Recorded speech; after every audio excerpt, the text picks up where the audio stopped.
धनतेरस से दीपोत्सव शुरू हो गया। इस दिन भगवान धन्वंतरी और महालक्ष्मी के लिए दीपदान किया जाता है। कार्तिक मास की अमावस्या पर महालक्ष्मी समुद्र मंथन से प्रकट हुई थी। इसके बाद देवताओं और दानवों ने फिर से समुद्र मंथन शुरू किया और फिर कार्तिक कृष्ण त्रयोदशी पर भगवान धन्वंतरी अमृत कलश लेकर प्रकट हुए थे। तो आज इस वीडियो में हम जानेंगे समुद्र मंथन की कथा और मंथन से कौन कौन से रत्न निकले हुए थे, क्योंकि समुद्र मंथन से ही जुड़ी है धनतेरस और दीपावली की कथा। तो पौराणिक कथा ये कहती है कि देवराज इंद्र अहंकारी हो गए थे और इसी वजह से उन्होंने ऋषि दुर्वासा का अपमान कर दिया था।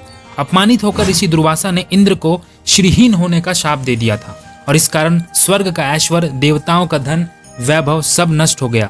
दुखी देवता भगवान विष्णु के पास पहुंचे। विष्णु ने कहा कि शाप को दूर करने के लिए असुरों के साथ मिलकर समुद्र मंथन करना पड़ेगा। मंथन से कई दिव्य रत्नों के साथ अमृत भी निकलेगा और अमृत पान से देवता अमर हो जाएंगे और स्वर्ग का वैभव लौट आएगा। विष्णु जी की बात मानकर देवराज इंद्र ने दैत्यराज बलि से बात की। दैत्यराज बलि भी रत्न और अमृत पाने की इच्छा से समुद्र मंथन के लिए तैयार हो गए। समुद्र मंथन के लिए वासुकी नाग की रस्सी बनाई गई और मदरांचल पर्वत की सहायता से समुद्र मंथन शुरू हो गया। समुद्र मंथन से एक एक करके कुल 14 मुख्य रत्न निकले थे। मंथन के अंत में भगवान धन्वंतरी अमृत कलश लेकर प्रकट हुए और माना जाता है कि यह मंथन कई युगों तक चला था। कौन कौन से वो रत्न निकले थे इस मंथन से, उसको जानने से पहले जानेंगे कि ये कथा हमें क्या सीख देती है। देखिए, समुद्र मंथन की कथा का संदेश ये है कि जब भी हम परेशानियों से घिरे होते हैं तब हम अपने मन का मंथन करना चाहिए। जब हम मंथन करते हैं तो सबसे पहले बुरे विचार दूर होते हैं और फिर हमारे विचार सकारात्मक बनने लगते हैं।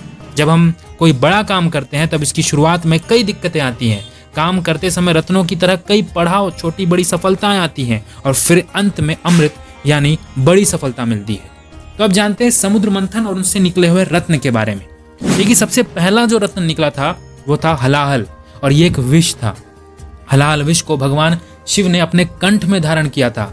इसी वजह से हम एक शिव जी को एक और नाम से जानते हैं और वो है नीलकंठ, क्योंकि कंठ में धारण करने से उनका जो कंठ है यानी जो गला है वो नीला पड़ गया था।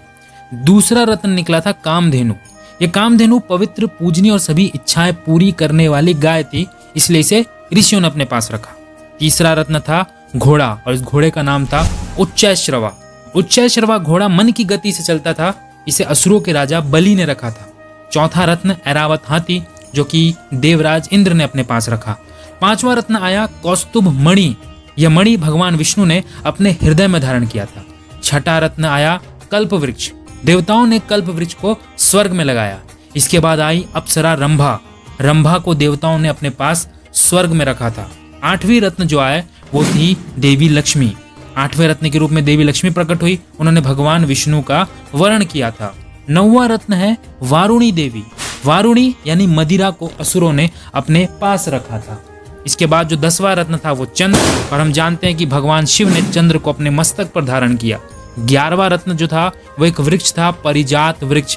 यह थकान दूर करने वाला दिव्य वृक्ष था, इसे देवताओं ने लिया था। 12वां रत्न जो था वो था पांचजन्य शंख, और यह शंख भगवान विष्णु ने लिया था। उसके बाद जो 13वां रत्न आया और 13वां और जो 14वां रत्न थे वो थे धन्वंतरी और अमृत कलश। धन्वंतरी अमृत कलश लेकर प्रकट हुए तो भगवान विष्णु ने मोहिनी अवतार लेकर देवताओं को अमृत पान कराया था। तो इस वीडियो में इतना ही।